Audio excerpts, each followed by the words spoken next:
আমাদের একটা মাল্টিভার্সের থিওরিও মাঝে মাঝে শোনা যায়। এবার এই ইউনিভার্সের বাইরে কি আর কোনো ইউনিভার্স আছে বা এটা তো মানুষের সাধারণ প্রশ্ন। এই মহাবিশ্ব যখন শুরু হয়েছিল বললাম না অসীম শক্তি ছিল, সে অসীম শক্তি কোনো কিছুই তো একেবারে সমান হতে পারে না, কোথাও একটু বেশি হয় কোথাও কম হয়, একটু বেশি। একটা কাগজকে আমি যদি রং করে দিই, সব জায়গায় রঙের ডেন্সিটি এক হবে কি? কোথাও একটু বেশি কোথাও একটু কম হবে। সেই রকমই এই শক্তির যে মহাসাগর বলতে পারেন, কোথাও একটু বেশি ছিল কোথাও একটু কম ছিল। তাকে আমরা ইংরেজিতে বলি কোয়ান্টাম ফ্লাকচুয়েশন।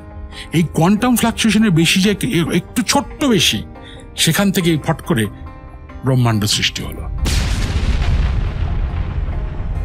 মানে এনার্জি মাসে কনভার্ট হলো। সেইটা আমাদের ব্রহ্মাণ্ড। এরকম অন্য জায়গাতেও আর ব্রহ্মাণ্ড সৃষ্টি হয়ে থাকতেই পারে, প্যারালাল ইউনিভার্স, সমান্তরাল ব্রহ্মাণ্ড। কিন্তু আপনি যদি বলেন আমি দূরের তারাতে তো যাবোই, সমান্তরাল ব্রহ্মাণ্ডটা দেখবো, পারবেন না। কেন এদের দূরত্ব এত, আলোর ভ্রমণকাল থাকলেও কোনোদিনই আমরা পৌঁছতে পারবো।